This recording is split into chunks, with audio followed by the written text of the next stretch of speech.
E vamos dar início, né, à nossa Masterclass, como divulgar sua marca de café. Nessa Masterclass, os sócios da Balai Design, Felipe Gama, Chico Ribeiro e Carlos Dalcom, com anos de experiência no desenvolvimento de marcas e projetos de design e comunicação para o setor de cafés. Eles irão apresentar aos participantes estudos de caso, técnicas e estratégias de brand e design. O objetivo dessa Masterclass é fortalecer as marcas de café por meio de planejamentos estratégicos, identidades visuais, design de embalagens e campanhas eficazes. Convidamos vocês para assumir seus lugares no palco. Pode, fica à vontade. Bom, a gente pede, no final vai ter uma tela com o nome da Masterclass, com um QR Code que leva para um formulário de avaliação. A gente pede, né, para... Esse aí, ó. A gente pede para no final vocês avaliarem a atividade. Isso é muito importante para a gente, né, medir a qualidade do serviço que o Hub está prestando e também traçar um perfil aí do público frequentador do Hub. Bom, deixo vocês com a equipe do Balaio e boa Masterclass.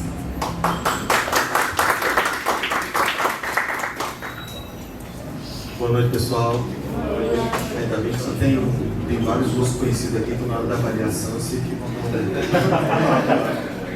vai facilitar um pouco. Primeiramente, gostaria de agradecer o convite, né, de falar sobre café. É algo que nos anima muito, porque mais ou menos há 9, 10 anos, a gente emergiu nesse mundo de café.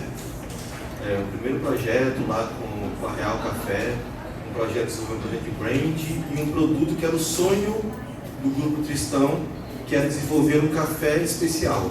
Tristão, né, que é muito conhecido pela exportação de commodities de café e também pelo Café Cafuz, que é um café mais voltado para o supermercado. Então eles tinham esse sonho, então nós fomos lá e conseguimos trabalhar com eles para objetivar isso tudo, e vai ter um case ali também, a gente vai mostrar um pouquinho mais sobre esse assunto. Antes disso, a gente vai passar um pouquinho... Passar um videozinho de apresentação do Balai, que a gente investiu pesado esse ano nesse vídeo, então tem que, para todo lugar que a gente vai ter que passar ele para poder pagar o investimento.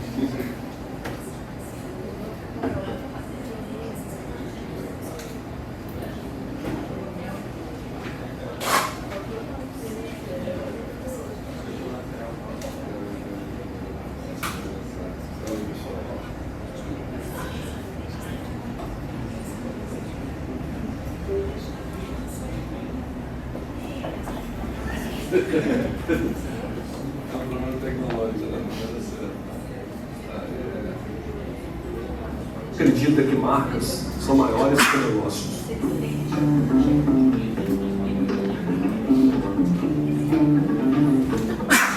Todos esses anos trabalhando com design estratégico, nos ensinaram muito sobre marcas e pessoas. Marcas são quentes, enquanto negócios são frios. É com marcas que consumidores e colaboradores se relacionam todos os dias. São as marcas que humanizam os negócios, os produtos e os serviços. são elas que contam histórias, levantam bandeiras, provocam desejos e refletem valores. Durante toda a nossa trajetória, temos parceiros criativos e estratégicos de negócios. Negócios que precisam se conectar verdadeiramente com o seu público e as necessidades do outro. Negócios que querem se tornar Marcas de valor. Nosso método envolve clientes, colaboradores e parceiros para desenvolver marcas com personalidade, marcas capazes de potencializar negócios, capazes de fazer a diferença.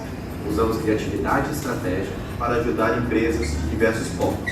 a identificarem seus propósitos para se tornarem mais fortes e relevantes. Mas o que entregamos verdadeiramente todos os dias são novas oportunidades de desenvolvimento pessoal e profissional. Envolver e desenvolver é parte do nosso jeito de ser e fazer. É a receita para transformar negócios em marcas de sucesso. Somos o Balai, design mais estratégico.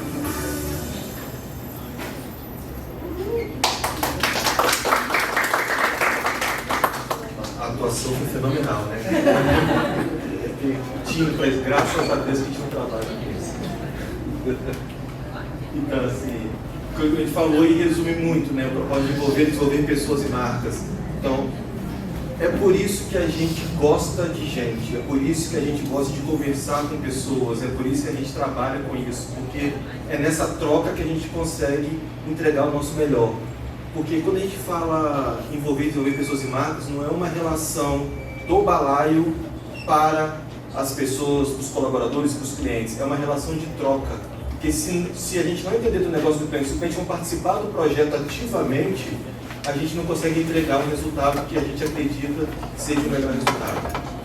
E aí nessa construção, né, como já fomos apresentados, eu sou o Felipe, o Chico, o Carlos, o Wallace, o outro sócio-diretor não participou, então temos mais um grupo lá de mais de 24 pessoas trabalhando e desenvolvendo projetos diariamente. E aí a gente vai passar um pouquinho assim, a ideia da gente discutir, conversar um pouco sobre esse processo de construção de marca de café. A gente trouxe um processo bem resumido de imersão, estratégia, identidade e gestão. A gente vai falar um pouquinho sobre isso. Logo depois dessa conversa, a gente vai apresentar uma série de cases que a gente trouxe para vocês, exemplificando e pontuando todo esse processo. Mas a gente vai passar um pouquinho rapidinho pelos cases, porque o bacana é sobrar um tempo para que a gente possa dialogar e você responder perguntas e trocar. Então, a partir dessa troca, eu acho que vai ser mais rico o nosso aprendizado como um todo. Posso falar sem microfone? Dá, né? Dá não? Pode falar assim? Tá gravando? Tem que falar no microfone? É. Tá bom. De vez em quando ele vai cair assim, mas... Pessoal, como o Felipe falou, a gente trouxe um processo aqui, que é um processo básico, só para vocês terem um entendimento do geral. Quando a gente for falando sobre esse processo, provavelmente algumas coisas vão ficar vagas, mas é interessante que depois, quando a gente estiver apresentando os cases, vocês vão conseguir fazer o link daquilo que a gente estava explicando nesse momento. Como o Felipe falou, para a construção de marcas de café ou para a construção de qualquer marca, a gente precisa seguir essas 4 macroetapas, tá? A gente precisa emergir, a gente precisa definir uma estratégia, a gente precisa criar uma identidade a partir dessa estratégia e a gente precisa fazer o que poucas pessoas fazem, que vocês vão perceber na sequência quando a gente começar a falar dos cases, que é gerir esse ativo marca à medida que ele é construído. A gente começa o nosso vídeo lá, que a gente passou, como o Felipe falou, com uma atuação digna de Oscar, falando isso. A gente acredita que marcas são maiores que negócios. E vocês vão perceber durante toda essa explanação que a gente vai falar muito sobre isso. Uma coisa é o produto que vocês têm, ele pode ser muito bom, ele pode ser médio, ele pode ser ruim. Outra coisa é a marca que se cria, tá? Outra coisa é a promessa que se cria, a história que se conta. Então, se a gente conseguir entender esse fluxo que eu vou passar aqui, tudo vai se esclarecer muito facilmente depois na nossa cabeça. Como que a gente acredita que as coisas devem ser feitas? O primeiro ponto, antes de eu construir qualquer marca, antes de eu construir qualquer negócio, eu preciso olhar para dentro, eu preciso emergir nesse negócio para entender qual é a minha essência, quais são os meus valores, qual é a minha história e o que me torna único. Se eu fizer uma pergunta bem abrangente para vocês aqui, eu acho que isso vai ficar muito claro. Aliás, quem aqui tem marca de café? Quem aqui trabalha com marca de café de alguma forma? E os outros estão aqui por qual motivo? Curiosidade. Querer trabalhar. Se eu perguntar para vocês quantas marcas de café vocês conhecem que usam como ativo visual, que usam como linguagem visual a planta, ou o produto, ou o grão, ou a plantação, vocês vão perceber que praticamente 99,9999% delas trabalham com isso, tá? Então a gente já começa a entender que, ok, eu preciso olhar para dentro, preciso entender quem eu sou, mas aquela última pergunta é a mais importante. O que me torna único? Porque tem uma série de coisas que eu posso falar sobre mim, que eu posso falar sobre a minha marca, sobre o meu processo produtivo, sobre o produto, que vai estar todo mundo falando igual. E aí eu vou ser mais um dentro desse contexto. E aí, gente, marca de café não é novidade para vocês. Nós estamos no Brasil. Essa verticalização da produção está cada vez mais acentuada e a gente está no mercado hipersaturado. Tá? Mesmo no café especial, a gente já está hipersaturando esse mercado. Então, a gente precisa entender o que nos torna único. Esse é o primeiro passo. Vocês podem fazer isso por vocês mesmos, vocês podem contratar uma empresa como nós. cobra uma bagatela e faz isso, vocês conversam com o Chico, tá? Segunda coisa, depois que eu entendi quem eu sou, eu preciso entender sobre o meu produto, né? Mas não só sobre o produto, sobre as características tangíveis desse produto. Eu preciso entender o que eu vendo, no sentido de em qual categoria ele se encaixa. É um produto mais premium, é um produto gourmet, é um produto de excelência, é um produto especial, é um produto corriqueiro. A gente não está falando só de café especial. Essa estratégia funciona para qualquer tipo de produto. Depois que eu entendo o que eu vendo, eu preciso entender para quem eu vendo, como eu vendo e onde eu vendo. E isso a gente percebe que é muito frágil dentro das estratégias de produtos cafés, tá? As pessoas, elas geralmente entendem quem é o público, mas elas não entendem o momento de consumo desse produto na vida dessa pessoa. E isso faz toda a diferença. Vou dar um exemplo, tá? O produto café especial é um produto que tem um preço um pouco mais elevado, todos vocês sabem disso. A gente costuma achar que quem consome café especial é uma pessoa que tem necessariamente uma condição de renda que permita que ela consuma aquele produto. Só que isso não é verdade. Os estudos, as estatísticas comprovam que as pessoas, elas têm investido no luxo pontual. Então, se eu sou um apaixonado por café, por mais que a minha renda não me permita consumir luxo com todas as minhas instâncias de vida, eu posso consumir luxo naquelas que eu considero que são importantes para mim. Então, eu posso ser um cidadão de classe C consumindo um café especial. Então, a gente tem que entender também esse momento de consumo, tá? A gente está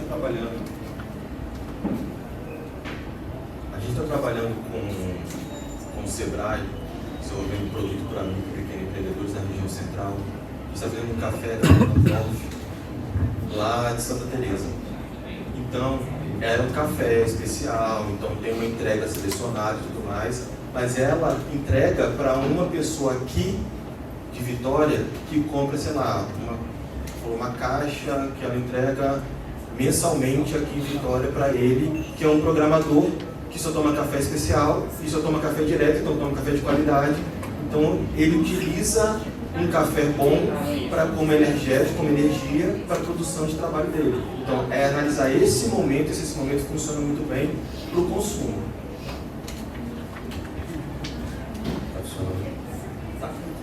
Da mesma forma que eu falei sobre uma pessoa que ela às vezes não tem a classe econômica que a gente acredita que se enquadra no consumidor de café especial, também tem aquela pessoa que ela pode consumir esse produto num momento diferente. A gente tem quem consuma só em cafeteria, que não prepara em casa, tem a pessoa que prepara em casa, tem a pessoa que compra só em ambiente digital, tem quem gosta, igual o Chico, de ir lá no produtor, bater papo durante horas e horas a fio, para depois, quem sabe, um dia trazer um negocinho sem não ganhar de graça. Que é o objetivo dele quando ele faz esse trabalho. Então, pensar antes de agir. A gente precisa pensar antes de agir, porque senão a gente vai cair naquele erro que é o erro mais comum em estratégia de marketing, que é achar que todo mundo é nosso perfil de público, tá? E quando a gente acha isso, o empreendedor geralmente ele está se equivocando ao pensar que isso faz do público dele algo mais amplo e, consequentemente, faz do público dele algo, do produto dele algo mais cobiçado. E não é verdade. Você acaba pulverizando investimentos. Se você não entender realmente quem consome o seu produto, né, qual é a sua proposta de valor e para quem ela vai fazer sentido, você vai gastar dinheiro onde não tem capacidade de conversão para você, tá? Eu acho interessante nessa parte de estratégia que por diversas vezes a gente dá uma direcionada nessa amplitude do olhar do empreendedor. Às vezes o empreendedor ele vem com a dinâmica toda, ele é um empreendedor rural, e aí ele tem uma expectativa dentro daquela marca que ele está criando. Às vezes você já pega um empresário que está tendo um foco dentro de um negócio, um canal de venda mais distinto. Por diversas vezes nesse momento do processo a gente dá uma direcionada e até mesmo um ajuste nessa amplitude de ambições para que seja mais efetiva a implementação daquela marca no mercado. Então é importante, a parte até um pouco educativa, mas no fundo é direcionar aquela expertise maior, aquele esforço maior dentro da característica que aquele produto que nós estamos criando faz mais sentido, né? Ele tem vai ter maior indicadores de conversão de vendas e principalmente está alinhado com o perfil do público que é almejado por parte do empreendedor. Oi. Depois da estratégia, e aí vale dizer aqui que é um dado da Harvard, tá? Da universidade, que 90% das estratégias nunca são colocadas em prática. Então, assim, fazer uma estratégia seria um diferencial desde que todo mundo conseguisse no dia a dia colocar ela em prática. Então, se vocês fizerem, vocês já vão estar se diferenciando, mas se vocês executarem, por isso que eu falei, executar a estratégia é um ponto primordial, tá? E aí, o que vem logo depois da estratégia? Vem a criação de uma identidade, que erroneamente as pessoas tendem a simplificar no logotipo da marca, né? A identidade, nesse caso aqui, a gente está falando de tudo aquilo que de alguma forma tenta tangibilizar aquela promessa que a gente entendeu lá no início. Tudo aquilo que de alguma forma faz com que essa marca se torne visível, que esse produto se torne visível e que impacte o público de interesse dele. A gente precisa entender então que quando a gente está construindo a identidade, a gente tem que fazer um produto que conte uma história, porque ele tem uma história para contar. Isso é importante. Toda marca é única, toda marca tem uma história para contar e toda marca vai ter alguém que se importa com essa história, e aí a gente precisa dizer isso dentro do produto. O segundo ponto, por conta daquilo que eu acabei de falar, quantos cafés exploram a mesma ideia de imagem quando eles vão ao mercado? Uma personalidade distintiva é capaz de abrir um buraco, realmente uma brecha para vocês em mercados hipersaturados. Quando eu estou falando de personalidade distintiva, eu estou falando de repente criar até mesmo um produto de nicho, tá? Pensar dentro desse mesmo saco que eu invaso de café para o público geral, eu poderia estar invasando um café para um público gamer, um café para um público que gosta de praticar esportes, um café para um público que gosta de cinema, cafés temáticos. Isso ajuda vocês de alguma forma a se destacar também. E o visual impactante, tá? Dentro de uma gôndola onde 99% dos cafés vão estar usando uma embalagem parda ou aquelas embalagens básicas, pretas, verdes, enfim, que tem na gráfica, se a gente apostar um pouquinho a mais num ativo visual que gera essa distinção, a gente tem grande potencial de destaque, tá? Vale resgatar nesse exato momento. A gente está fazendo um projeto para indicação geográfica do Caparaó, no qual a gente oportunizou uma mudança obrigatória que eles vão ter das características dos rótulos das suas embalagens. E aí, dentro dessa visão já tiveram o primeiro ciclo de apresentação dessas marcas de cafés, marcas próprias de cafés para o mercado. Agora, esse atributo visual atraente, por exemplo, tem alguns produtores aqui, a Carol mesmo, que está utilizando desse atrativo do visual para ter essa distinção maior agora cada vez mais. Os pontos de venda, né? Esse ponto de venda pode ser um supermercado, um atacarejo, um atacadista, mas ele pode ser um empório, pode ser uma visitação de experiência dentro de uma fazenda. Então, já está sendo praticamente essa trilha que a gente está apresentando aqui, essa parte da metodologia. Tem clientes aqui, ou tem pessoas aqui próximas a nós que já foram impactados por essa dinâmica. O Caparaó é um excelente exemplo, porque primeiro é uma construção coletiva. Então, a partir do momento que, poxa, mas tem uma série de produtores, então lá tem uma série de marcas de café, vai todo mundo trabalhar, e quando eu for vender o Caparaó, como é que o meu café vai se destacar? Mas nesse outro projeto, que a gente está trabalhando diretamente com os produtores, mostra que cada produtor é único, cada marca é única. Então, cada marca vai ter o seu momento. E para as pessoas que vão consumir o café do Caparaó, eles vão se identificar com uma marca específica e vão comprar sempre, ou vão querer provar de todas as marcas. Então, assim, tem espaço para todo mundo, desde que eles estejam bem posicionados dentro daquele mercado como um todo.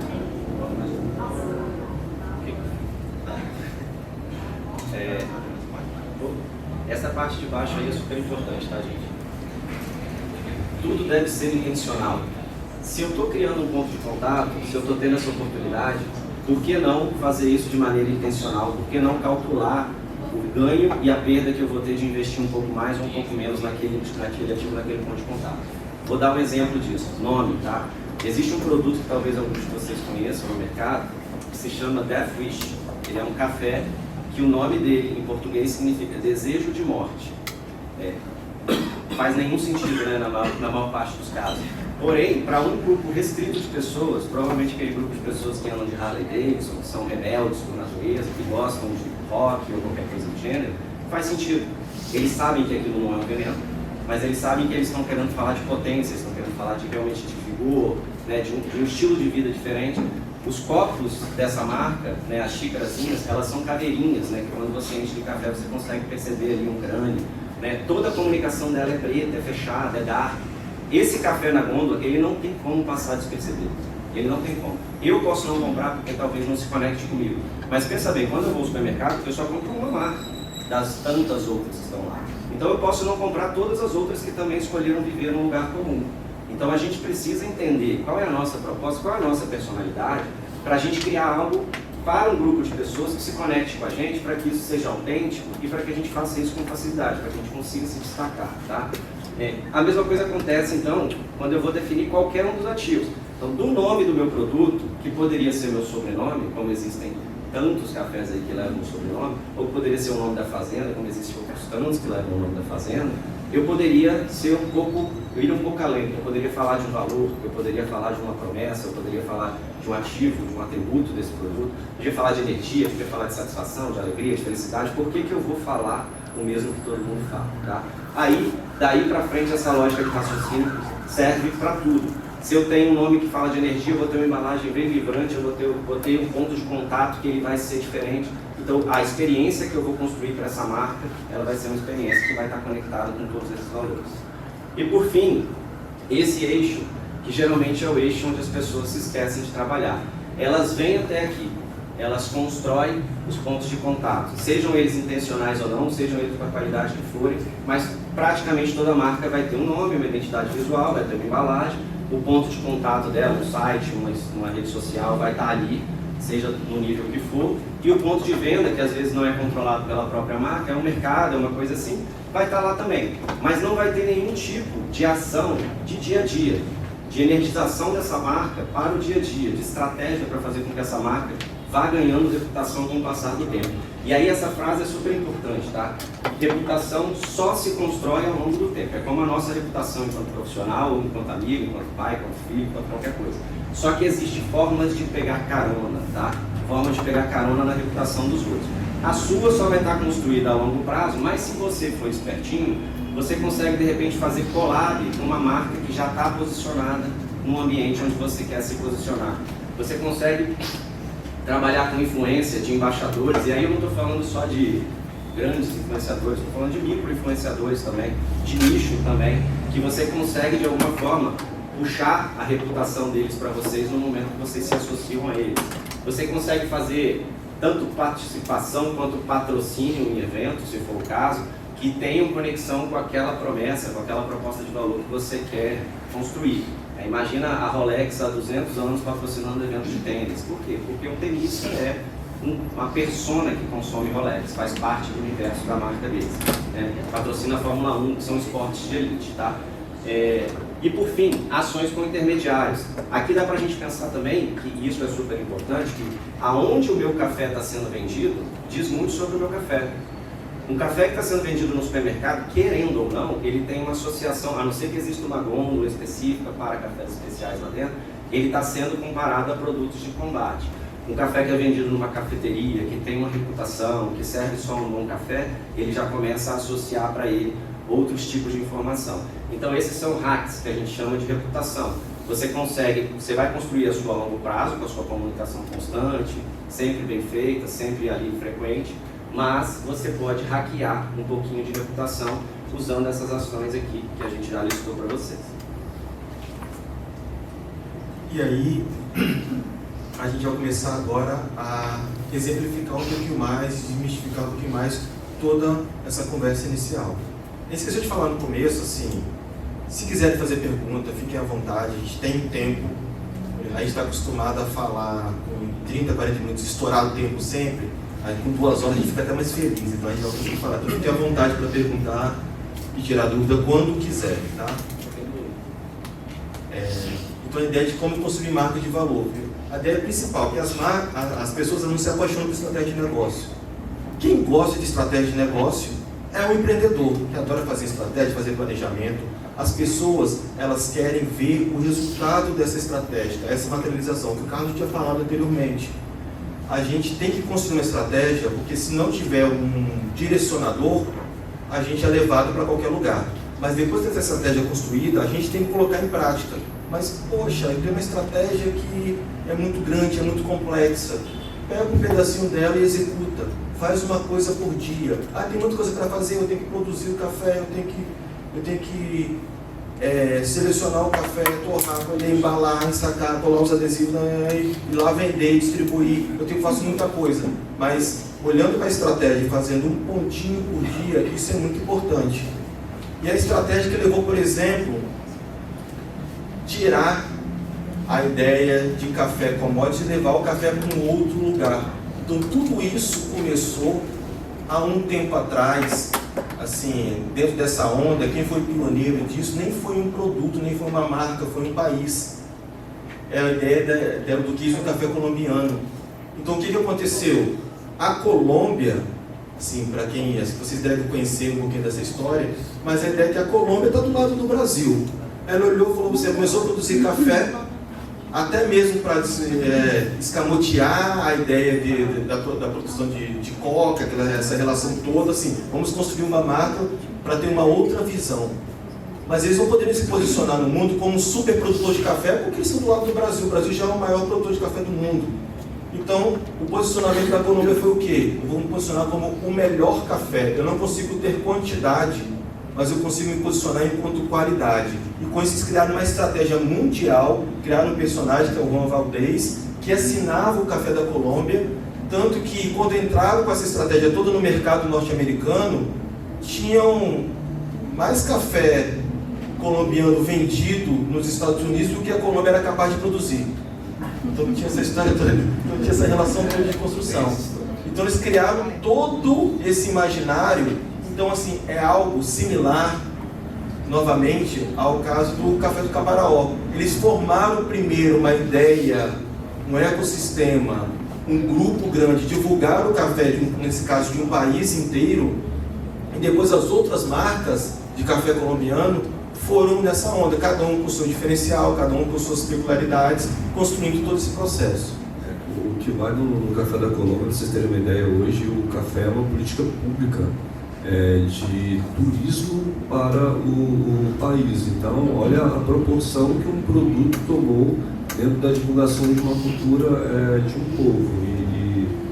E entendendo um pouco mais com profundidade esse trabalho do café colombiano, quem prova mesmo o café colombiano é um café ali, um café especial de boa qualidade, chocolatado.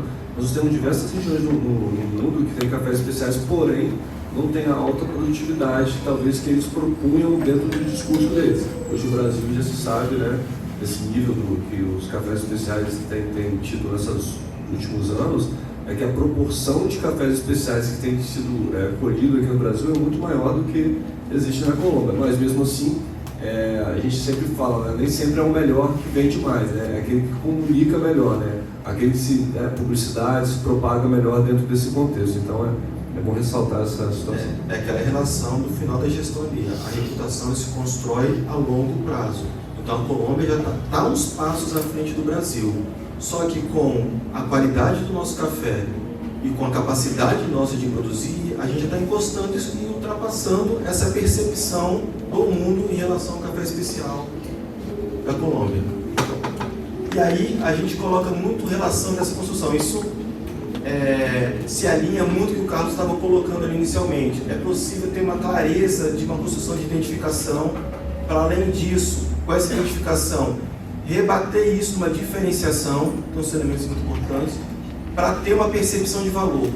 E a partir do momento que a gente tem essa percepção de valor, o cliente consegue identificar o nosso produto, ele consegue diferenciar o nosso produto, ele consegue atribuir essa diferenciação, uma percepção de valor, isso rebate no preço.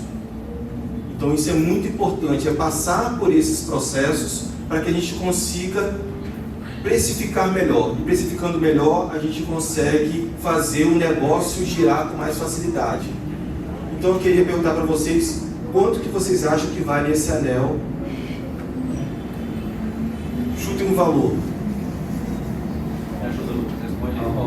150 mil. 150 mil. Alguém dá mais? 500 mil. 500 mil. Alguém dá mais? É Silva. Exatamente. Pode fazer. Vendido. Agora, se eu apresentasse assim, quanto que vocês acham que vai ser vendido nessa loja? 199. Eu estou falando do mesmo produto. Olha a construção de percepção de valor automaticamente. Essa marca aqui, ó, tem uma reputação construída há muito tempo. Então eu estou falando de uma bijuteria que é vendida nessa loja, nada contra a Rosane. Ela está vendendo muitos anéis a 5,50. Mas é entender essa relação de construção de marca para a gente entender realmente essa percepção de valor. E isso se equivale também a um café. Então, quanto custa um cafezinho? Então, exatamente. Depende de onde você compra. Se for no aeroporto de São Paulo. Exatamente. Então temos essa relação. Então, quanto custa um cafezinho? Um cafezinho com aquela marca ali custa esse valor. Um cafezinho sem nada, pode ser o mesmo café. Num copo sem aquela marca, ele vai custar muito valor, as pessoas não vão querer pagar por isso. O Chico, uma vez, ele fez uma viagem. Toda vez que o Chico viaja, ele gosta de fazer souvenir para todo mundo. Eu acho isso muito simpático e agradável. Mas eu acho que nessa viagem ele esqueceu. Acho que quando no aeroporto ele trouxe um monte de copo desse Starbucks e deu para o pessoal assim, chegou com um copinho descartável, me entregou. As pessoas receberam, ficaram felizes. Eu falei, nossa, é um cara de pau dele. Mas trouxe, então é o poder da marca. Dentro do copo descartável, ele tem valor. Não, a gente, nessa construção de marcas assim, é interessante porque, de acordo com o público que a gente lida, os status são percebidos nos detalhes, assim, né? E como as pessoas não têm essa imersão tão contínua, então, por diversas vezes, exemplificar, por exemplo, um café desse, talvez um café pingado, como estamos no Rio de Janeiro, né? Ele tem ali, você vai no balcão, você mesmo se serve e tal, tem uma dinâmica, porque é cultural.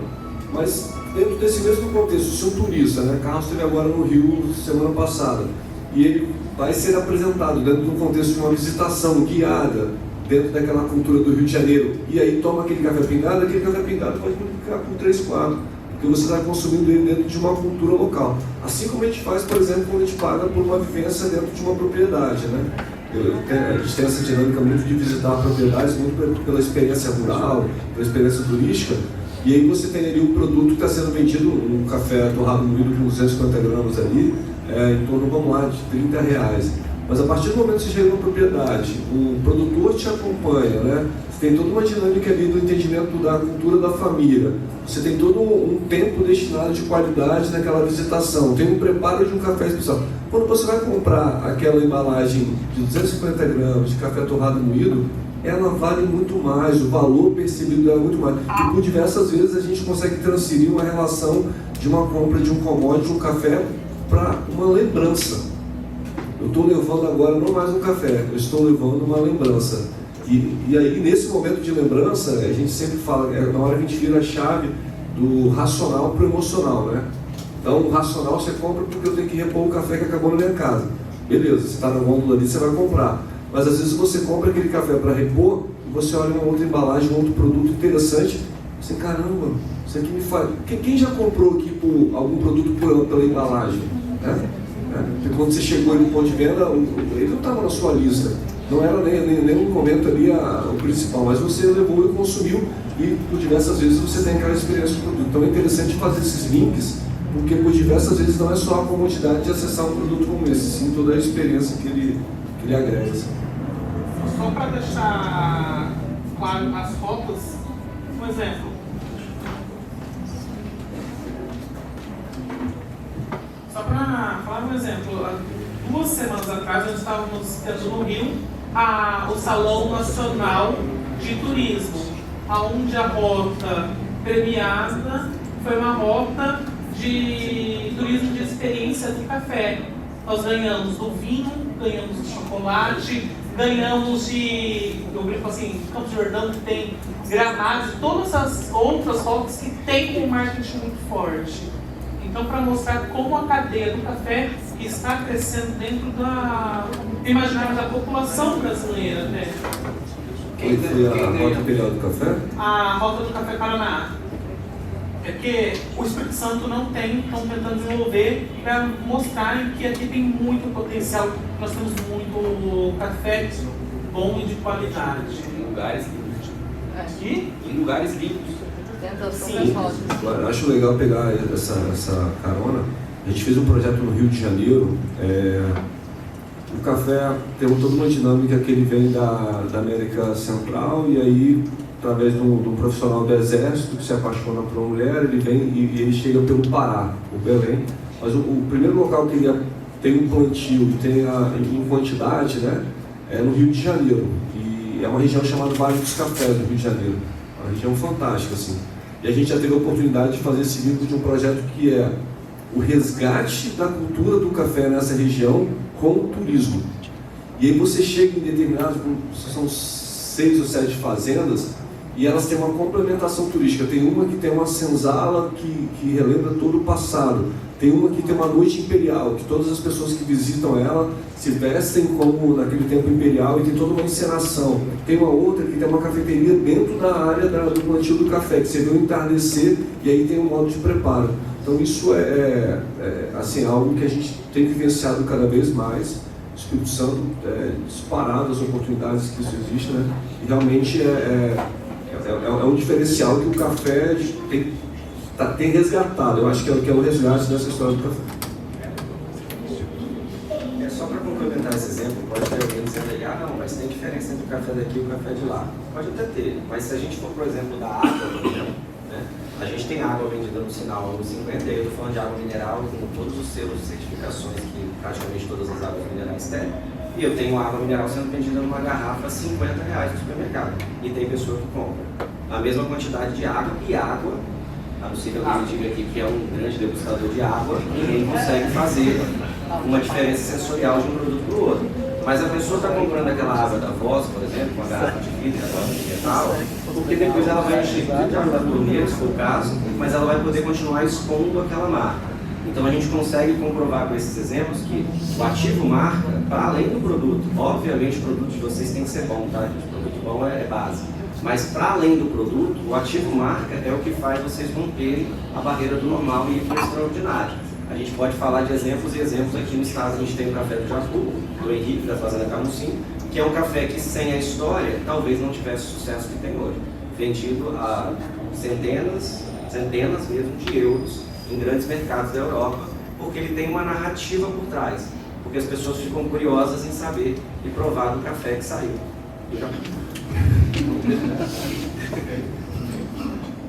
Spoiler, que em breve terá uma embalagem lindíssima. Só bem legal. Então agora eu vou começar um pouquinho assim. Esse é o caso da Real Café que eu estava falando lá inicialmente com vocês. Quando a gente começou a emergir nesse mundo dos cafés especiais, a gente foi a convite do Henrique Tristão participar desse projeto. E foi bacana porque a primeira coisa que ele fez foi botar a gente dentro de uma van e a gente percorreu as montanhas capixabas e tomamos os melhores cafés que a gente já pôde provar na vida. E terminamos lá no Seu Henrique e tomamos pela primeira vez o café do Jacu e tudo mais. A gente tinha tomado tantos cafés bons que foi uma experiência muito interessante. Então, assim, uma imersão muito grande para a gente começar a construir esse projeto. Resgatando o ano, isso é 2010, é isso? 2015. 2015, há 9 anos. Eu queria falar quanto tempo foi, Chico, mas muito tempo, né? 9 anos já. 10 anos. E aí, para esse projeto, a gente fez todo um projeto de brand, aí depois posicionamento de marca, e depois a gente começou a desenvolver uma identidade, um conceito que fosse refletir aquela marca, para depois aplicar todo esse conceito nas novas embalagens e no nome dos novos produtos. E para isso, nós construímos 2 caminhos possíveis. Então a gente vai apresentar os 2 caminhos para vocês e apontar o caminho direcionado. Tem o primeiro caminho.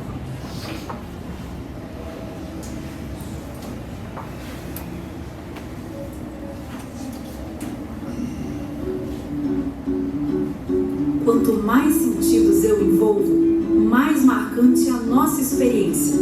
E como não falar de sentidos quando o assunto é café? Nosso olfato é instigado pelo aroma do grão torrado, antes mesmo que nosso paladar saboreie as nuances e o corpo da bebida.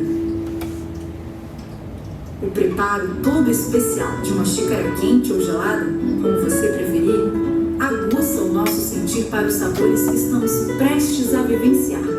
E sim, nós sabemos que o estalar dos grãos torrados, moídos na hora, soa como música para os ouvidos dos apreciadores do bom café.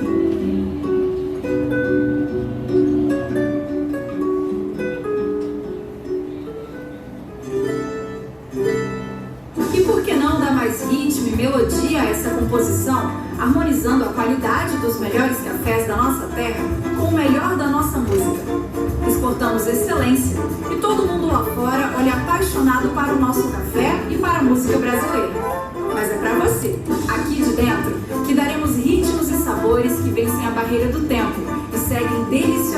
extremamente atuais. Sabemos que, por si só, a música é capaz de proporcionar emoções das mais variadas, que é capaz de contar histórias, de ambientar, de engajar, de nos representar, de lembrar e mudar histórias. Café com música. Já imaginou esse dueto? Nós brasileiros somos som, energia e alegria. Nós brasileiros somos música, ginga e café. Real Café Reserva. Sensações que aquecem. E aí nesse projeto interessante é o seguinte, a gente estava indo num momento que validava, aquele discurso era muito forte, o café bom é o café exportado, o café bom é o café que é mandado para fora.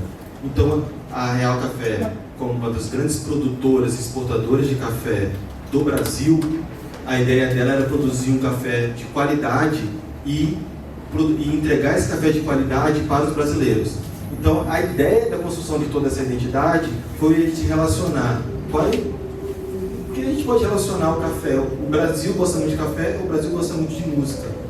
E a gente começou a construir os sabores e os tipos de café de acordo com as músicas internacionalmente conhecidas.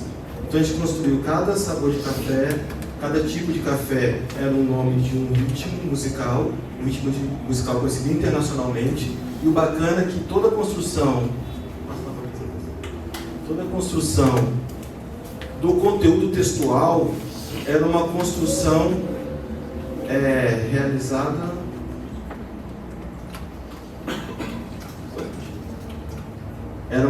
realizada com ritmos musicais de acordo com aquela temática.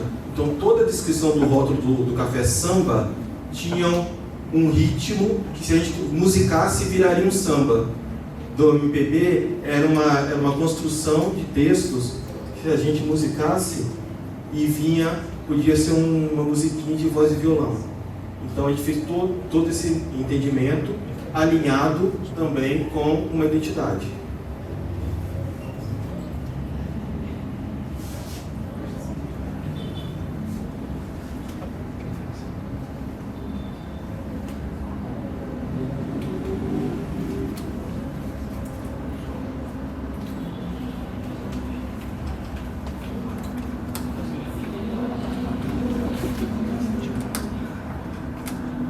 E aí a gente fez toda essa construção,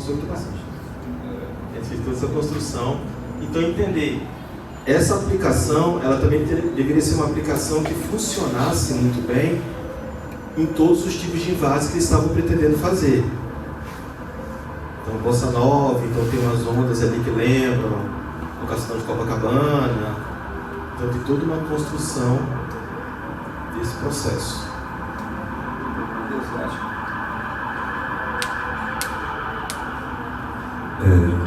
Só para a gente resgatar algumas informações assim da estratégia desse negócio, né? A família Tristão é uma família que ela auxiliou no desenvolvimento da cafeicultura não só no Espírito Santo. É uma família que desenvolveu a cafeicultura dentro do nível Brasil, né? A gente está falando de uma terceira geração que está sobre a segunda e a terceira geração ainda estão na gestão da empresa e tem toda uma dinâmica de desenvolvimento de novas oportunidades. Grande parte do negócio ainda está vinculado a commodity, a café commodity, mas eles já desenvolveram grande parte de premiações, parte de evoluções de cafés especiais das montanhas capixadas, em nível Brasil. Então eles são tipo um elo condutor da melhoria da cafeicultura do Espírito Santo. E aí a gente oportunizou, porque essa marca criada, ela tinha algumas especificidades em relação a canais de vendas. Por exemplo, era principalmente para ser voltada para negócios, era um B2B, né? A ideia era que ela fosse B2B, e principalmente que ela representasse, ela agregasse valor dentro dos ambientes aos quais elas fossem apresentadas, que elas fossem servidas. Então imagine um ambiente do Real Café Reserva dentro de uma grande empresa de granito que exporta o seu produto e que, ao receber esse cliente de fora, ela dentro do seu ambiente, ela entrega, além de toda a abordagem de representatividade dos produtos, da brasilidade, ela entrega o sabor do Brasil através deste produto. Então, já colocando em prática a parte da identidade, a parte da estratégia e a parte da gestão.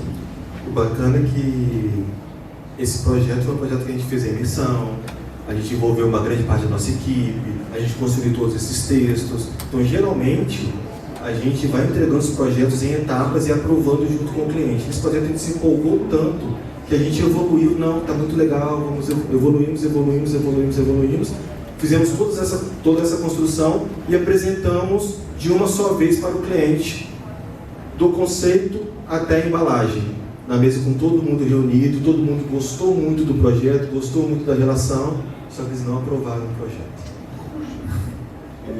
Por quê? Porque faltou assim na cabeça deles, eles são, como o Chico acabou de traçar a história, eles são muito imersos no mundo do café.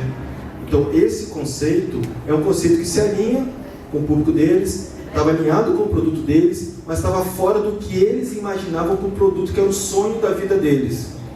Então o que eles queriam? Eles olhar para dentro, para o mundo do café, para o mercado do café, então para o fazer o café. Então a gente, naquele momento, assim, levou um banho de água fria, voltamos para os processos, reformulamos a experiência e reconstruímos um novo conceito. Quanto tempo é tempo suficiente? Depende. Em um pequeno espaço de tempo, um olhar pode marcar sua vida e acontecer um abraço, que nunca será esquecido. Lembra? Bastou um instante para você dizer sim às melhores coisas que já te aconteceram. Mas antes do olhar, meses de expectativa. Antes do abraço, dias sonhando. E assim, de segundo em segundo, se fazem histórias.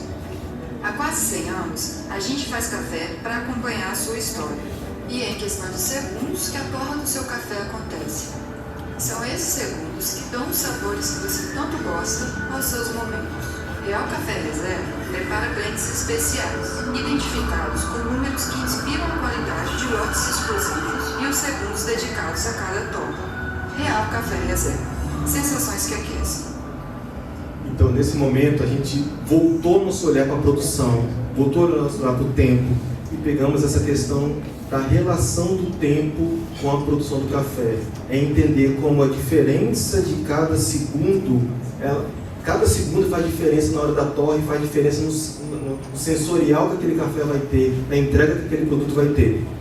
Esses tempos aqui são fictícios, tá? Que eu sei que já tem produtor olhando agora, não, mas o café torrado a 430 segundos vai funcionar. São tempos fictícios para apresentação, que depois, assim, os produtos finais que estão na gôndola no supermercado, eles têm um tempo bem alinhado e bem direitinho. Quem é profissional que atua, quem é designer aqui, o pessoal da área de economia criativa que atua, que tem uns cafeicultores. Mas eu acho interessante desses projetos, além da imersão dentro do entendimento da cultura da empresa, que isso aqui é uma grande corporação, a gente tem todo o entendimento técnico daquele produto, sabe? E aí a gente sempre brinca, né, no escritório, que é uma contínua aprendizado de uma diversidade de serviços e produtos que a gente... Agora mesmo a gente pegou um grande projeto de um dos maiores deliveries do mundo, sabe? Olha a especificidade, de dar profundidade, de entendimento. E nesse caso aqui foi muito rico, porque nesse momento do aprendizado de tempo de torra, né? Tem uma torra clara, tem uma torra escura, tem uma torra média. E para determinado tipo de torra você vai ter uma extração melhor. O processo tem um plantio, mas o pós-colheita é super importante para que a gente consiga ter os dados sensoriais. A gente só tem essa abordagem hoje com profundidade, porque nesse momento a gente se dispôs a se desprender de tudo aquilo que a gente acreditava. Por exemplo, nessa época eu ainda nem tomava café. Eu já tomava, tinha 2 anos. Eu comecei a tomar café com 30 e poucos anos. Dentro de um projeto, alguém me obrigou e falou assim, não, mas para a gente brindar a entrega do projeto, nós temos que tomar o nosso produto, meu café. Eu falei, cara, por que não? Culturalmente, minha família nunca tomei, mas esse momento... Eu só tomava Todd de manhã. Todd de vitamina de banana que nós tomamos. Vitamina de banana que nós tomamos. Não, tô falando isso, até os 30, até os 29 anos. E o fecha-corpozinho, eu tomo um gengibrezinho com umas gotinhas de própolis e mel. Mas enfim, eu acho que essa oportunidade que nós temos em cada convite, cada produtor aqui traz sua história, a gente tem histórias de produtores que a gente pode vivenciar, de mulheres que são consideradas na Rússia uma czar do café, sabe? Que a gente teve a profundidade, o tempo de qualidade para ouvir essas histórias e transformar isso em marcas, transformando em marcas. Então é super interessante. Eu acho que vale comentar aí sobre aquilo que a gente falou lá no início, quando eu estava mostrando o gráfico. É o mesmo produto. O mesmo produto sendo embalado em uma embalagem ou em outra. E a gente, no primeiro projeto, a gente arriscou que a Real Café, pelo tamanho que tinha e pelo impacto que tinha na história da produção de café no Brasil, ela podia romper com um paradigma de mercado que era essas embalagens pardas, esse layout um pouco mais clássico, e eles podiam propor algo diferente, algo a nível Brasil, e trazer uma temática mais emotiva, trazer a música, né? Fazer essa combinação. Principalmente porque eles teriam capacidade de investimento para fazer esse tipo de proposição chegar no público e fazer sentido ao público. Porque quando a gente vai romper um comportamento de mercado, e é importante dizer isso para vocês, a gente vai romper esse comportamento da embalagem parda, por exemplo, eu vou tocar muito nessa tecla aqui, eu preciso entender que ao fazer isso eu já não vou ser visto mais como aquele grupo. E aí eu preciso contar a minha própria história de uma forma persuasiva para que as pessoas me comprem. Tá? A gente apostava que eles podiam fazer isso, mas eles não toparam, eles preferiram entrar nesse grupo, ser vistos como esse grupo, da mesma forma que esse grupo é visto, porque era o primeiro movimento deles ao mercado de café especial. Eles queriam se apoiar nesses signos que já são reconhecidos, nesse comportamento de mercado que já é reconhecido, e a gente ainda assim foi tentar contar a história deles, só que aí em um outro ativo. Não era mais a embalagem, não era tanta identidade visual, mas o nome do produto podia ter alguma coisa mais conectada à história deles, ao invés de ser só torra média, torra clara, torra escura, ou até mesmo nem ter nome. A gente criou esses nomes pensando nisso. Eu gasto muito pouco tempo, são minutos para torrar um café, mas eu só consigo fazer isso porque eu tenho um background aqui, uma história absurda atrás, uma experiência absurda que me permite fazer isso, tá? Outra coisa que levou eles a quererem fazer dessa forma, e é importante dizer isso, está conectada ao negócio. Eles não produzem café, né? Vocês sabem disso, eles compram cafés, destaques de diversos produtores. Então eles não queriam ter essa variação de sabor dentro do produto com identidade única, como eram, por exemplo, as embalagens Samba, Bossa Nova. Eles queriam aquelas embalagens que pudessem ter uma troca de rótulo facilitada, para eles poderem, de repente, referenciar os produtores. Então a gente não está dizendo que eles erraram, não, tá? É só um condicionante de negócio. Mas o mesmo produto levou a duas identidades completamente distintas, que iriam comunicar com públicos completamente distintos e que teriam percepção de valor também completamente distinta. Tá? Agora, assim, no seu gosto, vamos falar, eu como consumidor preferia outra embalagem. Nesse caso específico, eu fui o designer que fez o projeto. Eu não faço mais projeto, tá? Mas eu fiz os dois. Eu fico chorando até hoje. Tem 13 anos que eu choro.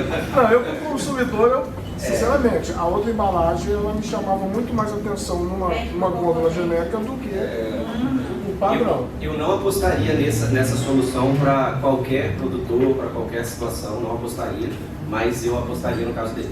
Tá? Porque assim, aquela embalagem, é importante a gente dizer isso, por que as pessoas se apoiam nos signos reconhecíveis, como por exemplo a embalagem parda, o adesivinho na frente, ou até mesmo usar uma folha de café na embalagem, usar um grão de café na embalagem. Porque se todo pequeno produtor que produz com carinho, com dedicação, em agricultura familiar faz isso, e eu não vou investir numa comunicação massiva, eu vou me apoiar nisso, porque se eu colocar dessa forma, eu vou entrar na gôndola e eu vou ser considerado. Só de ser considerado, se eu não tenho share nenhum, se eu sou considerado, eu ganho uma fatia para baixo. Não tinha nada até ontem, eu estou verticalizando a produção hoje. Mas para quem tem potência para quebrar paradigma, quem tem dinheiro, no final das contas é isso, para quebrar paradigma, pode quebrar paradigma, ou para quem tem acesso a nichos específicos, como eu falei. Cara, eu quero vender um café, eu sou uma pessoa que investe em café, eu não planto café, mas eu tenho uma marca de café que eu criei próprio, que eu quero criar próprio. Eu posso comprar um bom café, talvez não seja o melhor café em termos sensoriais ou em termos de pontuação, um bom café, para ele estar ali dentro daquele patamar aceitável de bebida, e eu criar um produto nichado para amantes da música. Eu posso fazer isso. E aí, obviamente, talvez eu não vá vender esse café nem em cafeteria, eu vou vender ele, sei lá, em bar de música, em eventos musicais, né? Você cria essa conexão. E se você vende um café em evento musical, não tem mais ninguém vendendo lá, muito provavelmente, né? E aí você não vive todo dia, mas quando você vende um montão. E você não é o produtor. Então, é por isso que a gente falou lá no início, conheça seu público. Conheça quem você é, conheça o que você quer fazer, porque às vezes você vai vender só uma vez no mês, mas vai vender o volume de quem está vendendo todo dia, competindo contra todo mundo. Essa é a lógica. E se você não tem essa capacidade de investir para vender para todo mundo, o tempo todo, em todos os mercados, isso pode funcionar, porque você pode encher sua van, seu carro, sua Kombi de café e ir vender em um determinado lugar, porque naquele momento o seu público está ali. Tá? E agora o caminho do Café Fazenda Venturim. Esse café é do Lucas Venturim e ele foi nos procurar, ele tinha esse produto, ele foi um dos pioneiros, na verdade ele foi o primeiro expoente na briga de que café Conilon pode ser um café especial, na ideia de que não é na espécie que a gente tem um café especial, é no manejo, é na forma de se produzir esse café como um todo. E o Lucas chegou com esse desafio para a gente, isso também, assim, mais ou menos na mesma época, já tem 10 anos também, com essa embalagem, com a maneira como ele produzia, com a produção, com esse caminho todo aí, para a gente reformular esse projeto como um todo. Então, fizemos a imersão, fizemos a pesquisa, fomos lá na fazenda deles. Esse não é o nosso projeto não, tá? Isso é o que eles tinham antes. Bom, mas aí... Estou julgando. Não, exatamente. Mas olha os signos que eles usavam, tá? E aí, então o nosso desafio era deixar isso mais alinhado e atualizado com o que eles queriam. A busca principalmente da tradição da família, né? Unir o amor pela terra e pelo café e pelo sabor e por todos esses processos. Quando a gente foi visitar essa fazenda aqui, inclusive, o Carlos errou o caminho, estava aí o Carlos, ele errou o caminho, o navegador. Nós andamos 40 quilômetros, 40 minutos errado, vamos 40 minutos errado. O navegador, eu errei o caminho. E aí, eles criaram uma ideia, né? Criaram na gente um carinho especial por esse grão. É um gosto encorpado, aroma marcante, é história, é paixão, é café. Então é neste caminho, é com esse conceito que eles reforçaram esse entendimento. E a gente refez a marca para a Fazenda Venturim. Então foi uma construção de uma marca de uma fazenda que foi aplicada toda a identidade e depois dessa identidade isso foi transformado em elementos, em signos que pudessem colocar, mas olha aí a ideia das ilustrações, que é uma representação do café, a embalagem era uma embalagem também que trazia todos os signos de construção da ilustração. A embalagem, ela também trazia o pardo, mas também trazia a história interna do momento. Então a ideia de posicionamento, então eles poderiam, nesse momento aí, ele estava vindo com um Conilon especial. Ele não poderia se diferenciar muito do mercado, porque ele precisava se aproximar do mercado de cafés especiais. Então assim, a embalagem, toda a imagem dele, ele tinha que trazer todos os principais signos de quem tomava café especial naquele momento e considerava o café especial só café arábica. Nesse caso, a confusão era intencional e necessária, né? Como o Felipe falou, eu estou trazendo um produto novo que algumas pessoas podem se rejeitar, experimentar porque é Conilon, e existia esse certo estigma no mercado. Inclusive aconteceu, né, quando ele foi a Nova York para levar o café para experimentar. Foi na Califórnia. Ele levou esse café, aí foi na Califórnia, aí tem várias cafeterias que tomam café atrás, mas quando ele chegou, e eles recebem muito bem produtores, principalmente produtores brasileiros. Então quando ele chegou lá para mostrar o café, falou, só bebe o café, o cara preparou o café e bebeu. Depois que as pessoas bebiam o café, que ele falava que era um robusta. E aí os caras ficavam maravilhados com o sabor, com a qualidade. E aí ele perguntava, se eu tivesse falado antes, ele respondeu, eu nem provaria. Eu aceitaria seu café, botaria no canto, mas eu nem iria provar. Então, tanto preconceito que tinham sobre a espécie. Tem uma experiência super bacana, tem um evento que acontece em BH, todo em novembro, chama Semana Internacional do Café. A gente já teve alguns momentos lá. Mas teve um ano que o Lucas levou, foi bem próximo desse ano que nós lançamos a nova marca, que ele levou 3 amostras. Levou o Lucas, o irmão dele, o Isaac, e o pai Bento. E eles ficaram entre as 5 melhores amostras de Conilon. Eles ficaram com as 3 amostras dentro, classificadas e premiadas. deu uma chocada assim, no universo dos cafés especiais, o que era vinculado ao Conilon. Até porque o segundo e os outros dois também ficaram no Espírito Santo. Tem uma cooperativa muito interessante que chama Café Sul, na região de Moqui, tem uma prática e tem uma cultura e tem um campeão lá que foi tricampeão nacional do melhor Conilon do Brasil, que tem esse saber e fazer muito específico em relação a esse produto. E nesse momento, eu acho que o legal é resgatar é que eles são uma família de vindo da região das Montanhas Capixabas, de Vila Nova do Imigrante, e dentro de uma dinâmica de uma exploração, até de um êxodo, né, para ocupar novas terras. Eles vão para a região noroeste do Espírito Santo e lá, realmente, pela altitude, pelo clima, você não tem como plantar arábica. E aí eles têm a parte do plantio de Conilon como commodity em certa quantidade, né, um pouco até latifundiário ali, mas depois uma dinâmica de mudança cultural eles começam a se apropriar desse entendimento que poderia se produzir também cafés especiais. E hoje, né, que acompanha o mundo da cafeicultura aí, sabe que como é transformador, até onde o Conilon conseguiu chegar, né?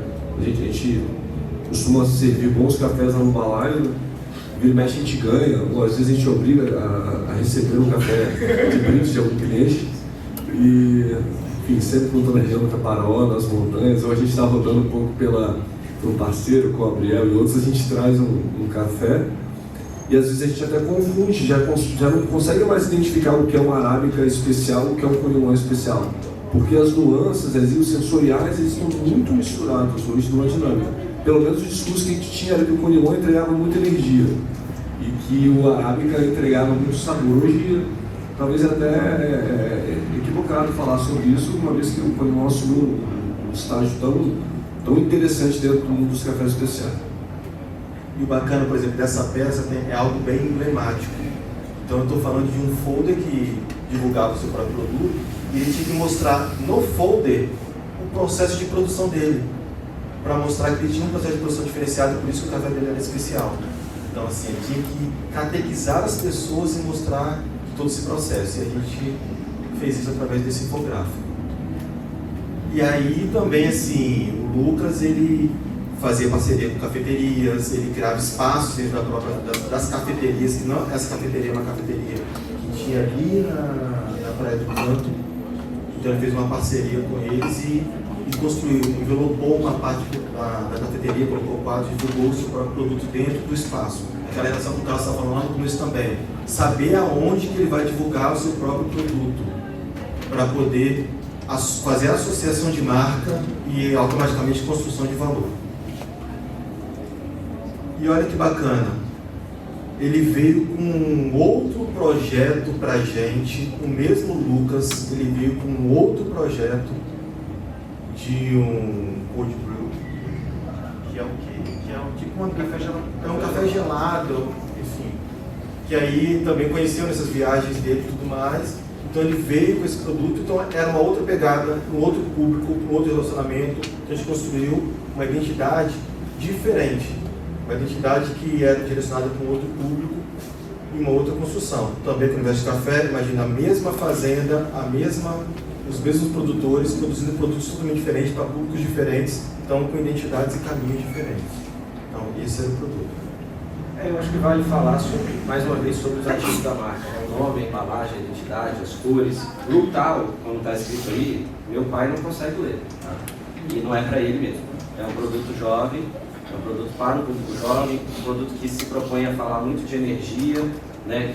Vocês vão ver que a estética dele é toda mais grafitada, tem a ideia de calma, de cidade, de ser um ambiente mais urbano, e ele tem essa dinâmica de ser mais fluido, de ser mais acelerado, porque ele vai falar com o público que toma café para pegar energia, para fazer esporte.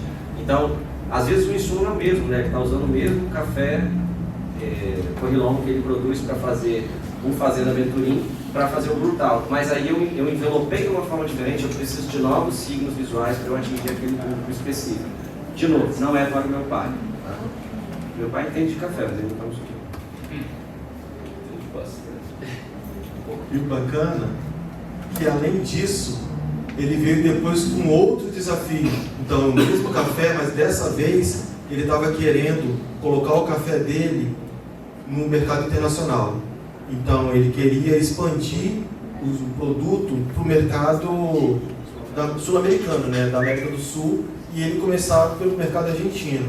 Então a cara tinha que ser outra, as sensações que a gente deveria passar deveriam ser outras. Então a gente ressignificou aquela embalagem que era muito comum, quando a gente olhou e falou assim, é muito comum no mercado nacional, mas na Argentina eles tomam café com açúcar, o café já vem adoçado, então é café misturado com açúcar, dentro do saquinho. Na Argentina eles nem tomam café, né? Eles tomam chá, eles tomam aquele mate, né? Eles não têm a cultura do café. Então, para começo de conversa, a gente estava fazendo um projeto para um produto que não tinha um mercado construído. Eles estavam construindo esse mercado lá dentro. E aí, muito por conta disso, aquilo que a gente traz para a embalagem, que acaba sendo o primeiro ponto de contato dele lá, e a gente tem que falar um pouquinho que nessa época que o digital não estava tão latente, a gente não tinha muito como anunciar em Buenos Aires, a gente só ia chegar no ponto de contato direto com o nosso produto e as pessoas teriam que nos comprar. A gente precisava usar a embalagem para contar a história. Para contar essa história de como se planta, de como se colhe, de qual é a paisagem que se tem no Brasil. E os personagens, a gente foi no estereótipo dos argentinos, né, aquela cara mais italiana, por aí vai, e a gente meio que colocou eles nos campos de café. É uma experiência imersiva, vocês tomam esse produto e é como se vocês fossem até o Brasil. E aí o nome do produto já era o Robusta do Brasil, né, obviamente para remeter a essa vontade de provar um produto do exterior. E essas embalagens secundárias, que geralmente a gente dá pouco valor a ela, lá era super importante, porque a gôndola de supermercado na Argentina, ela não é grande. A gôndola do café não é grande, como aqui no Brasil você tem corredores e corredores de café. Lá você tinha um espaço reduzido, porque é um produto que gira pouco. E o que eles faziam? O estoque já estava ali. O estoque era na prateleira de cima, o café ficava embaixo, tinha 10, 20 marcas competindo por um espaço muito pequeno, mas as caixas ficavam lá. Então elas se tornavam pra gente um outdoor dentro da loja, sabe? Para chamar a atenção. E é o mesmo preço, tá? É uma cor só que está impressa aí, mas a gente conseguiu trazer essa uma cor, uma vida para ela, que ela chamava a atenção dentro do mercado. Então essas são as decisões que vão sendo tomadas intencionalmente, né? Para a gente poder conseguir o resultado que a gente precisa.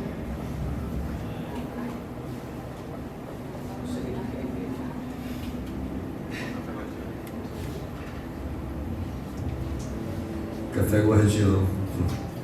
Aquele resgate foi a primeira vez que eu subi em cima do palco, engasguei e não consegui apresentar um projeto. É um resgate bom. Vamos lá. Quem conhece a Coabriel aí? Uma cooperativa de café do Brasil.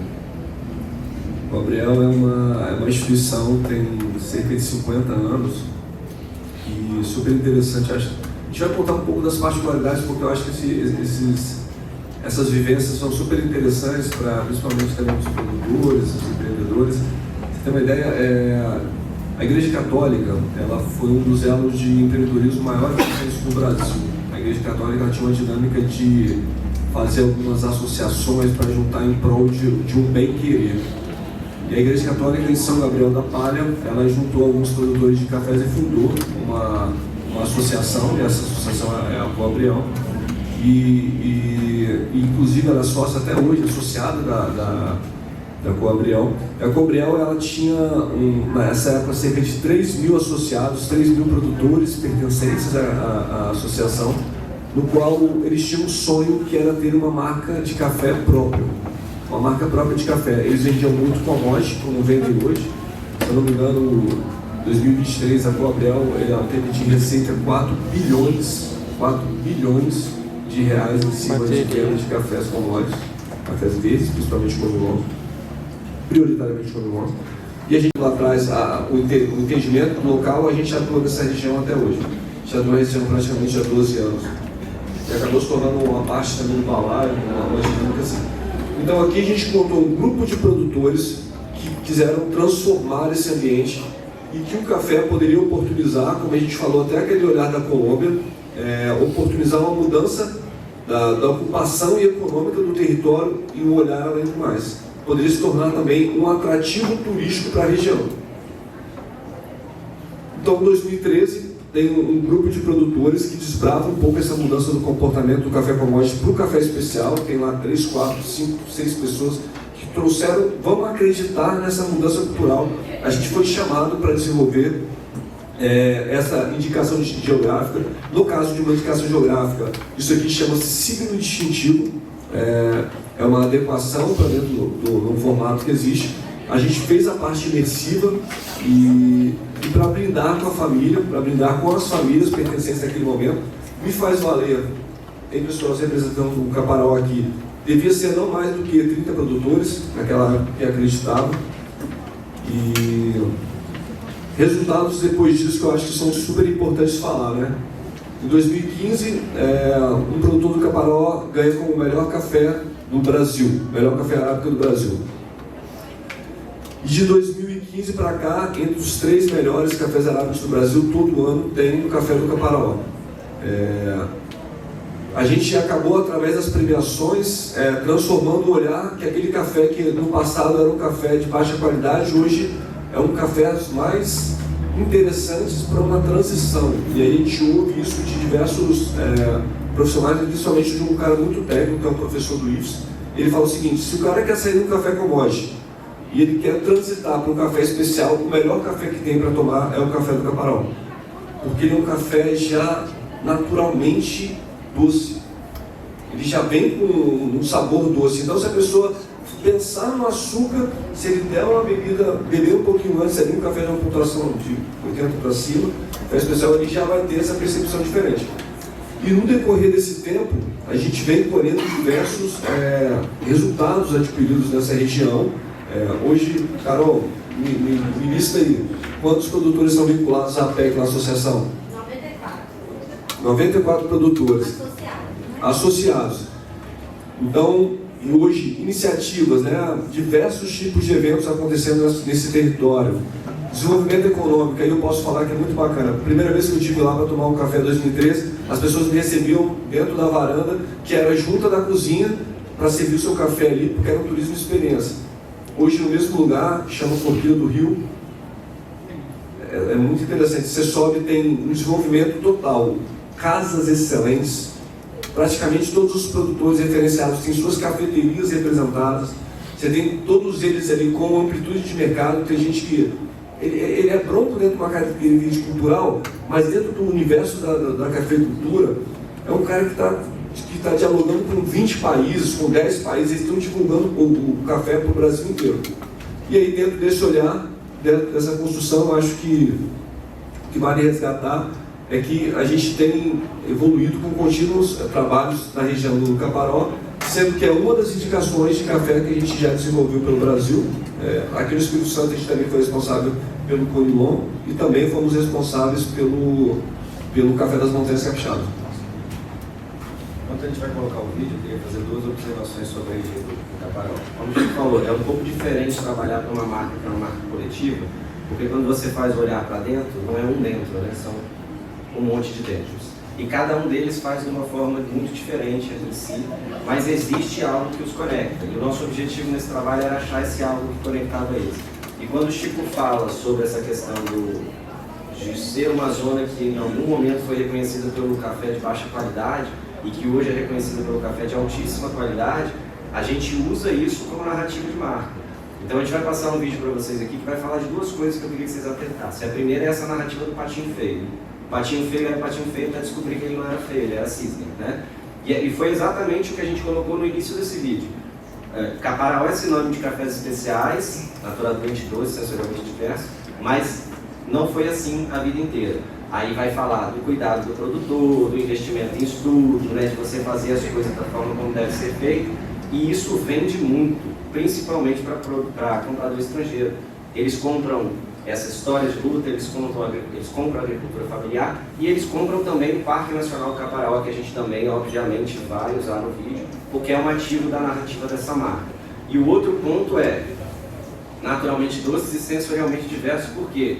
Porque muitas origens não podem falar sobre isso, porque elas são cafés de excelente qualidade, mas eles são um flat de sabor, sabe? Se é achocolatado, é achocolatado, se é cítrico, é cítrico. E no Caparaó, devido aos acidentes geográficos ali, a essa característica montanhosa, ao relevo, cada produtor produz um café diferente. Eles têm elos de conexão, mas cada um tem um cafezinho diferente. Às vezes até dentro da própria propriedade do mesmo produtor, né? Você pega sol de dia naquela colina, você pega sol de noite, não faz sol, né? Você pega sol de tarde. Então muda o sensorial do café. E por que a gente estava querendo falar sobre isso? Porque era comum algumas cafeterias, e aí os estudos apontaram isso pra gente, dizer, eu já tenho café do Caparaó aqui, eu já compro do X, mas a gente estava vendendo uma origem. Então, dizer para eles que vocês têm o café do Lacerda não é a mesma coisa que você ter o café da Carol, era muito importante. Você tem o café do Caparaó aí, mas o Caparaó não é um, ele é vários. É uma origem diferente por si só, porque são 16 municípios. 16 municípios, são 2 estados, é Minas e Espírito Santo. Então tudo isso era importante dentro da narrativa da marca que a gente vai ver aí. E obviamente vai falar de sucessão familiar, vai falar desses impactos que o Chico falou, sociais da cafeicultura, porque isso vende principalmente para gringo, tá?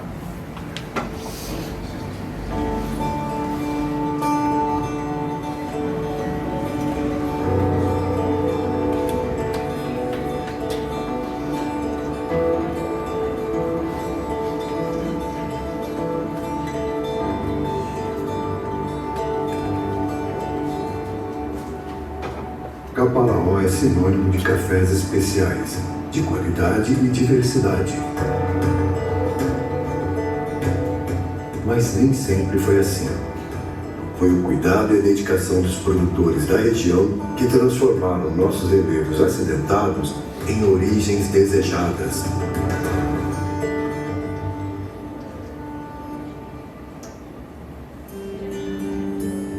Abraçamos a natureza e fomos abençoados por ela. As montanhas sagradas do Parque Nacional do Caparaó, envoltas por lendas e misticismo, são o coração pulsante do território. Inspiram nosso jeito de ser e fazer, influenciam a qualidade de nossos cafés. Lavouras cultivadas em áreas montanhosas, em encostas íngremes, combinadas com as particularidades de cada família produtora e aos inúmeros microclimas de nossa região, deram origem a uma assinatura sensorial única, rica em diversidade.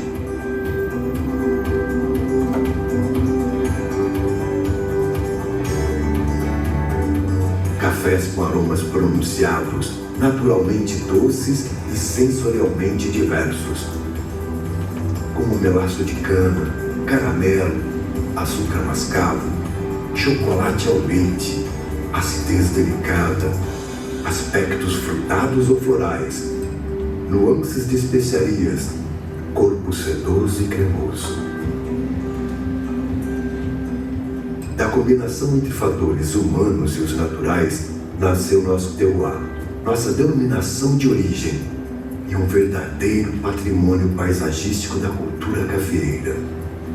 Em harmonia com a Mata Atlântica e de um manancial de águas límpidas, nossos cafés contam histórias de respeito, perseverança, orgulho e valor. Semeamos trabalho e colhemos união, desenvolvimento e oportunidades. Aqui, cultivamos cafés e amor. Em cada face da montanha, uma nova história, um novo café. Beba um Caparaó.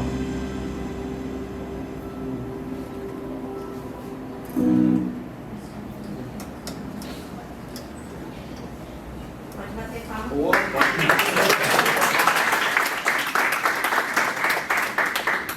Emocionado.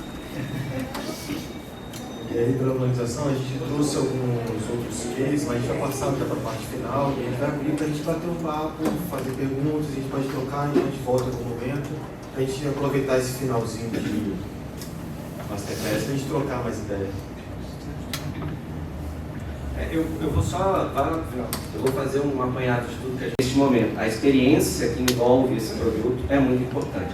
E aí vale lembrar, alguns de vocês não controlam toda a experiência que envolve o produto de vocês. O produto de vocês pode ser consumido numa cafeteria X, no supermercado Y, mas se você se associa com a cafeteria certa, como eu falei lá no início, o valor do seu produto aumenta.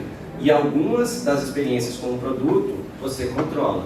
A embalagem é uma experiência de produto, a forma como ela abre, a forma como ela fecha, se ela vem com uma embalagem secundária, se tem um kit, se tem um mimo, se tem uma mensagem, tudo isso é experiência de consumo do produto. O terceiro é, presença é muito importante, mas hoje em dia, principalmente, relevância é mais importante. Quando eu falei de marca de nicho, eu estava falando muito sobre isso também. Tem marca que vai atirar de canhão, vai querer falar para todo mundo. Se você fala para todo mundo, certamente você fala para o seu público, fala, mas você desperdiça um montão de dinheiro, tá? E um montão de tempo, e um montão de energia. Relevância é mais importante. Você tem que ter presença, tem que ter, mas você tem que estar falando com aquele que é o seu público correto, aquele que dá valor ao que você faz. Então, ao contrário da presença, a relevância não se compra, ela se conquista, tá? Esse será o grande desafio da gestão de marca nos próximos anos, fazer sentido na vida dos consumidores e não ser só mais um produto ali. A gente falou sobre o Death Wish, a gente falou sobre os cafés, que tem um posicionamento que pode ser rejeitado por 99% da população, mas aquele 1% que consome todo dia, consome bem consumido, tá? Negócios, todos vocês têm que fazer, mas hoje em dia a gente está falando mais de relacionamento, tá? A gente está falando de relacionamento a longo prazo. Não é só uma transação comercial que vocês fazem com o seu consumidor, é um relacionamento que vocês têm com ele. Não é sobre entregar um produto e pegar dinheiro, é sobre se relacionar com esse consumidor. Quanto mais a gente, quanto aos clientes, o maior esforço já começa a ser destinado à fidelização em detrimento da captação. Ou seja, não dá para todo mundo querer vender para todo mundo. Nem a Coca-Cola vende para todo mundo. Nem a Coca-Cola vende para todo mundo. E por fim, comunicação versus diálogo, tá? Durante muito tempo, marcas se construíram assim, impondo mensagens, tá? Criando narrativas, às vezes até pouco autênticas ou falsas, mas hoje em dia isso não funciona mais. A gente precisa estar aberto a ouvir o que o nosso consumidor quer, para a gente poder até mesmo, se for o caso, mudar a nossa proposta de valor, mudar o nosso produto, tá? Tem que ser uma via de mão dupla. Gerir e ser gerido, né? A gente precisa, porque precisa dar vez e voz àqueles que constroem a marca junto com a gente. Hoje em dia é também resultado de pesquisa. As pessoas que consomem uma marca de forma fiel, por exemplo, um tênis da Nike, uma camisa da Hugo Boss, as pessoas se sentem meio que donas daquela marca também, tá? E elas se sentem ofendidas quando aquela marca muda muito de direção ou quando ela faz alguma coisa que não está alinhada à promessa dela. Então a gente precisa entender que ao construir uma marca e não só um produto, a gente está construindo um objeto que ele é de desejo de pessoas e sendo assim, elas também vão nos ajudar a construir essa marca. A gente vai ter que estar aberto para ouvi-las. Imagem versus cultura tem a ver com aquela questão da comunicação, tá? Não basta eu querer construir uma imagem para fora da minha empresa, não basta eu querer construir uma imagem que não esteja conectada com a realidade, eu preciso tornar isso algo cultural, algo que eu faço inclusive com os meus colaboradores, para que eu consiga que isso seja perene, permanente. Quando a gente fala disso aqui, a gente fala, por exemplo, de Starbucks. Ninguém vai conseguir construir uma experiência se o colaborador não estiver conectado com a experiência que você está querendo construir. Ou seja, não adianta o CEO da Starbucks ou o dono de um gerente de um Starbucks querer que o atendimento seja humanizado, porque quem vai humanizar o atendimento é a ponta. Então a gente precisa construir essa cultura. As pessoas que trabalham com a gente precisam estar alinhadas com essa proposta de marca para que essa marca aconteça, tá? Causa versus propósito, né? Todas as marcas elas costumam aderir às causas quando essas causas estão em voga, e aí a gente pode falar de qualquer bandeira que as marcas costumam levantar aí, eu não vou entrar em nenhuma para não polemizar, mas causa é pontual, propósito é algo que você olha realmente para dentro e você faz porque você quer. A gente tem marcas que a gente desenvolveu aqui, que literalmente a gente consegue encontrar um propósito quando a gente faz aquela menção lá atrás, que diferencia completamente do que vai ser a ponta, do que vai ser esse produto no final. E é quando a gente encontra esse propósito, o motivo, a razão pela qual essa marca um dia passou a existir, porque qualquer pessoa, qualquer grupo de pessoas poderia atuar com qualquer coisa na vida, né? Todos nós somos capazes de fazer qualquer coisa. E se a gente opta por decidir trabalhar com um determinado produto, de um determinado jeito, para um determinado mercado, existe uma razão por trás. Quando a gente encontra essa razão, isso se torna um território criativo rico para a gente, né? Para a gente poder se inspirar e construir uma mensagem potente. Beleza? Era só isso.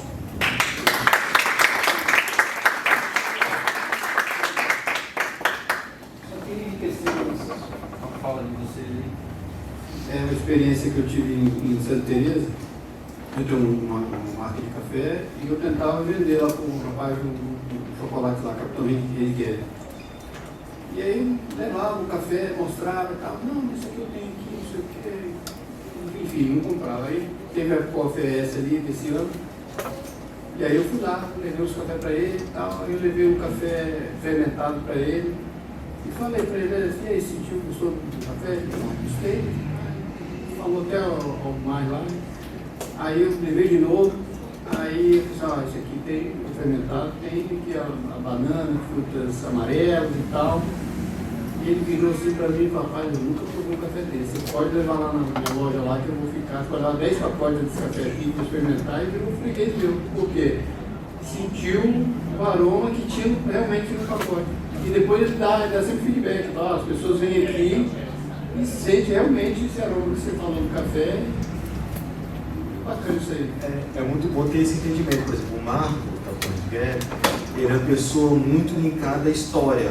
A própria marca dele tem uma storytelling muito grande. Então, quando vocês vão lá na chocolateria dele, ele conta toda aquela história. Então, a partir do momento que você conectou ele através de uma história, de um entendimento, não só está tomando café, você está tomando um produto que tem esse aroma, passar essa sensação, mas ele teve algo, além de ele sentir e ser impactado por isso, ele tem algo para contribuir. Então, as pessoas que vão lá, e com certeza ele está falando, está divulgando seu café de outra maneira. Isso é muito interessante. Não, caramelo. Não, tem um monte de agora, fruta amarela aí, fruta amarela eu não tenho, e ele consegue. Tem duas coisas aí, né? Obviamente é só um exemplo estrúxulo, tá? Mas se o ativo visual, a sua embalagem, ela enaltecesse o amarelo, ela fosse amarela, ela mostrasse frutas amarelas ali, você estaria direto dizendo que você era diferente dos outros. Mas ele mostra. Perfeitamente. Eu quero falar disso porque, assim, tem um caso aqui, por exemplo, a Terra Fé, ela vende produtos de produtores de café do Estado do Espírito Santo sobre uma linha que eles criaram, né, que é para explorar todos os sabores e os aromas do Espírito Santo, e eles vendem lá mais caro do que o próprio produtor vende o próprio café. Porque é o mesmo café, é o mesmo produto, mas eles criaram uma narrativa para uma marca que é: experimente aqui, vem aqui na Terra Fé e você pode experimentar um pouquinho do Caparaó, um pouquinho dali, um pouquinho das montanhas, um pouquinho de cá. E as pessoas compram esse espírito aventureiro de, cara, eu vou viajar para outra região agora consumindo café. E eles conseguem vender mais caro o produto dos outros do que a própria pessoa vendendo o próprio produto. Então é o poder da marca, é o poder dessa narrativa que tem por trás disso. O Itarã tem bons cafés também, tá? Sim. Pô, a gente ganhou um café essa semana de Santa Maria. Ele a parte da fermentação é com aloe vera. Espetacular, estamos tomando lá essa semana. E vamos fazer o seguinte, para soltar o vocabulário, as pessoas terem essa fase de questionamento e de falar, a gente instituiu aqui cada pergunta, então o Filipão vai ganhar um café, né? Então vamos lá. Já temos o primeiro ganhador do café, então. Vamos lá, pessoal. É um café, vamos lá. É um café do Balaio, que é produzido pela Carol aqui da Minas Gerais aqui, que também está representando o Caparó e a sua marca própria. Então a gente já vai fazendo essa brincadeira com vocês aí. Falar com o dono nós aqui. É isso aí. Vamos lá, segue. Ô Chico, tem uma pergunta aqui para você, para vocês, na verdade. O que vocês pensam com relação a essa parte de marcas pessoais e a venda de café, a criação, a estratégia de criação de conteúdo? Porque eu vejo muitos produtores de pequeno porte que têm uma estratégia muito mais pessoal mesmo, de mostrar o dia a dia no campo. Eu queria ver o que vocês pensam sobre marca pessoal para vender café. Bem, eu vou colocar um olhar assim, bem pessoal, assim, né? Essa dinâmica de desenvolver essa marca pessoal, eu acho que quando está vinculado, o próprio Marcelo aqui, que está fazendo o evento, né? O Marcelo tem um olhar muito interessante, que ele trabalha com cafés especiais, ele está aqui no Rodés, o Marcelo, ele está por isso, e ele tem uma dinâmica também de atuar com essa parte de cerâmica, Eu acho que cada vez mais essa junção de nichos, né? De repente, quando você pega uma habilidade que você já tem natural, porque ali no seu currículo está um produtor ali que tem toda uma dinâmica, saber fazer, de colher e tudo, e ele junta esse vínculo com o olhar, por exemplo, vamos pegar aí do seu lado aí, ó, um monstro aí, o Léo, que tem uma dinâmica de torra, de especificador em relação a café, tem um network. Então, quando você consegue desenvolver essa base do seu propósito em cima de verdade, eu acho que você tem uma amplitude de mercado assim, absurda. Assim. Eu vou pegar um outro exemplo claro aqui do lado de fora tem o Tio Lu, ele está expondo ali, né? O Tio Lu é um cara que era vinculado muito ao turismo. Né? Quem conhece o Tio Lu, ele tem uma dinâmica aí, ele trabalha na região metropolitana, muito no município de Serra, e ele é muito esportista, o filho dele é surfista, ele mora em Jacaraí e tal. Ele vinculou, ele desenvolveu uma habilidade ali, pegou esse nicho dele, desenvolveu uma marca pessoal, e ele tem hoje uma marca própria de café, chama Tio Lu, estava conversando com ele agora. Eu falei, Tio Lu, eu vi você nascendo, cara. Um cafezinho ali, pegava um café do produtor, colocava uma etiquetinha e a base de WhatsApp mandava para todo mundo. Em cima da verdade dele, ele tem ali o discurso dele de marca própria, desse profissional que construiu o universo dele dentro do turismo de experiência, uma habilidade no nível cultural, a abrangência cultural bem interessante, com um olhar esportista. Tem uma marca ali que está desbravando ali uma marca própria de café, não é produtor de café, mas conseguindo desenvolver essa marca própria. Então, eu acho que tem que ter a verdade vinculada ao propósito, e aí você implementa o seu diferencial, que seja ele vinculado à cerâmica, seja vinculado a um conhecimento de pós-colheita espetacular como o Léo tem, ou um vínculo que ele tem dentro de um universo de cultura e esporte, sabe? São exemplos práticos. Eu acredito muito nessa verdade que eles trazem, porque eu consumo os cafés dos três dentro de um olhar assim, e são experiências totalmente interessantes, porque eu estou, além do beber do café, estou sendo assistido por muita informação, em algum momento um pouco mais técnica de torre, em outro momento sobre uma cerâmica, e isso me complementa um saber e fazer muito interessante.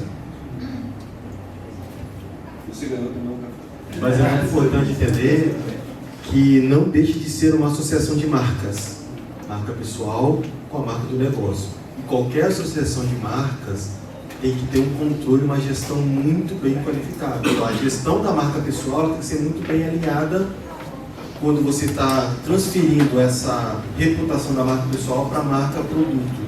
Então precisa ter um controle dos dois muito bem alinhados, porque vocês vão estar de qualquer maneira representando um produto.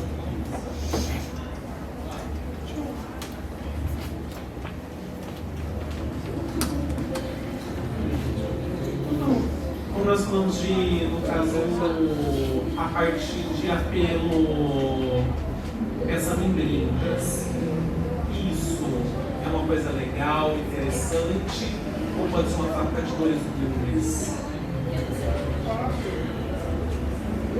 Depende, né? Mas via de regra é excelente. É uma atitude excelente. Por quê? Porque o café é um produto de consumo rápido, a depender da quantidade que você tem. O café vai acabar rápido e a embalagem, ela via de regra é descartável. Via de regra. Mas já tem gente que já está investindo em embalagem para permanecer exatamente por isso.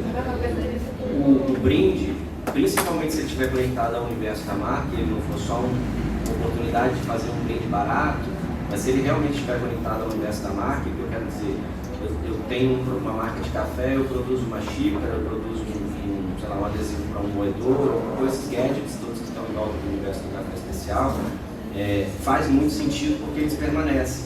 E aí eles acabam tendo a presença e eles são relevantes, porque a pessoa comprou aquilo de você, ou ela ganhou aquilo de você, porque ela tinha uma relação com a sua marca. E aí você começa a ter presença na vida dessa pessoa para além da hora que ela está consumindo o seu produto. Ela passa a lembrar de você quando ela está fazendo algo que é bacana. Ela pode estar consumindo o café de outro, mas sei lá, o coador tem a sua marquinha lá. Então isso é importante porque você amplia o universo da marca. E aí você tem alguns casos aí de marcas que já conseguem faturar em cima desse universo amplo. A gente tem, aí fugindo um pouco do mercado de café, mas ainda numa marca local aqui, a cervejaria Barba Rui, que não é minha, para deixar isso claro, ela já vende bastante, ela vende bastante boné, camisa, caneca, e as pessoas compram e ostentam na rua e usam, eu mesmo uso bastante. Porque tem uma conexão, você se sente partícipe daquela proposta de valor daquela marca e você quer expor ela. Ela representa o seu estilo de vida ou algo assim. Então, cria-se até a possibilidade de novos modelos de negócio.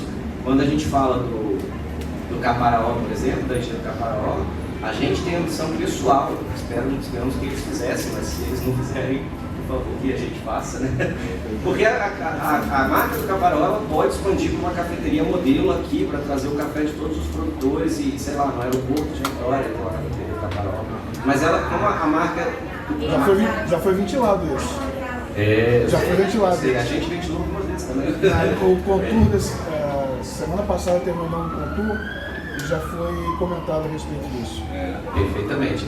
E outras coisas tantas, tá? Porque assim, é uma marca que, é uma marca de origem, é uma marca conectada no território, logo ela tem conexão também com o turismo, mesmo sendo uma marca agro, naturalmente. Assim. Mas você criar camisetas, você criar toalha, você criar caneca, você criar... Inclusive, quando a gente desenvolveu esse projeto, tinha exatamente. Tem caneca, camisa, tudo que vocês desenvolveram. E eu ainda não ganhei. Mas... Então monetizando isso já, o legal é... É assim que vocês dão os brindes, né? Eu só falei que eu não tenho. O interessante dessa amplitude do modelo de negócio é porque você pode oportunizar mix de produto, mix de serviço, sabe? Eu, por exemplo, eu tenho o hábito de comprar... Eu gosto de comprar um boné ou uma camisa quando viajo para algum lugar.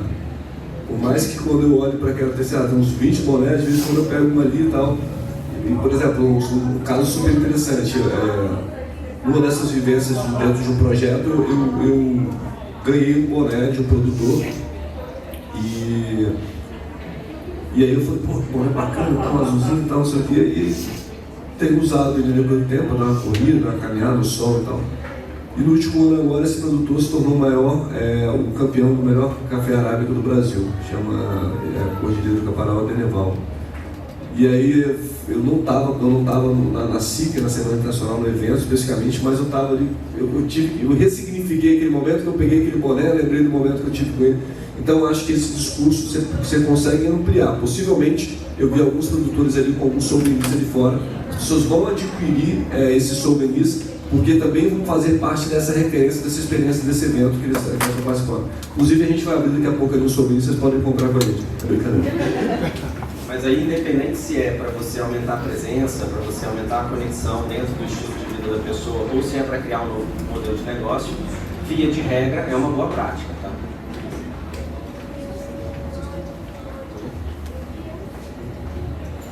Acho que no horário ainda tá, né? Tá.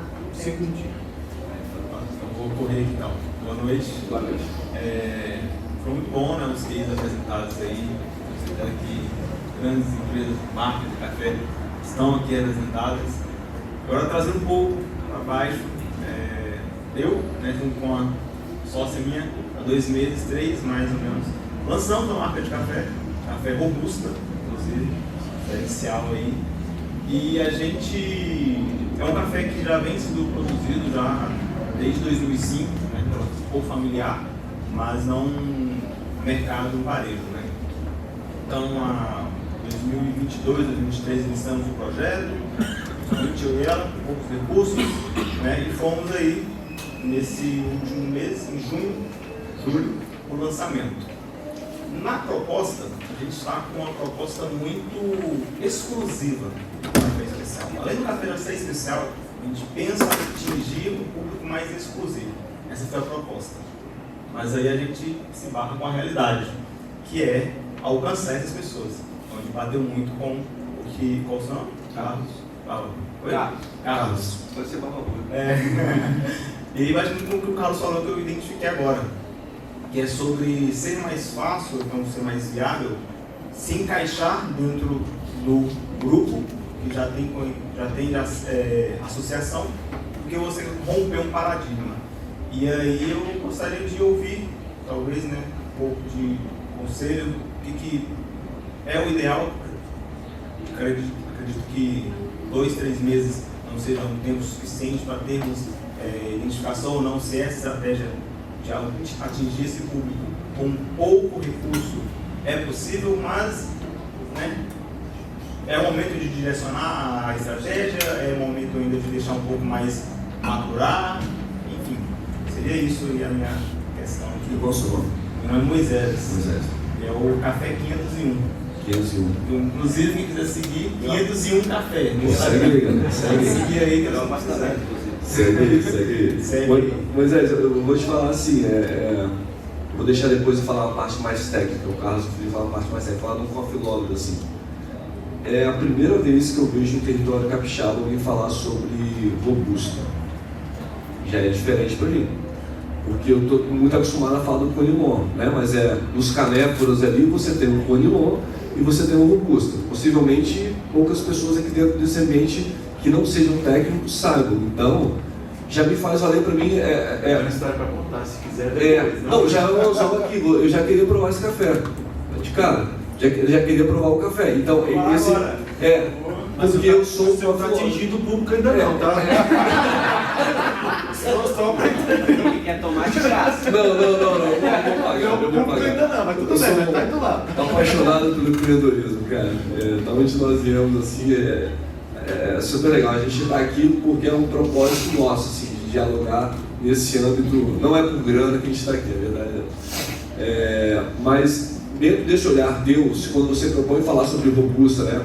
A gente foi impactado nos últimos 4, 5 anos dentro de uma semana desse maior evento do café especial do Brasil, do maior evento de café do Brasil, que foi quando os produtores de Rondônia se posicionaram como robusta amazônico, cara, e aquilo tomou uma proporção absurda. E a gente tem um conilon de qualidade espetacular e principalmente grande parte dos produtores que foram desbravar Rondônia, mais um êxodo saindo daqui porque houve uma promessa. Realmente essa promessa foi cumprida por grande parte de uma doação de áreas para que eles levassem consigo esse entendimento cultural do plantio do café e a partir daí o desenvolvimento econômico e regional E aí Rondônia criou uma indicação geográfica e o posicionamento deles nós somos o robusto amazônico. E quando você chega na SICA, na Semana Internacional do Café, nos últimos anos o robusto amazônico roubou a cena dentro do universo dos canéforos, roubou a cena, tomou de assalto, como a galera fala.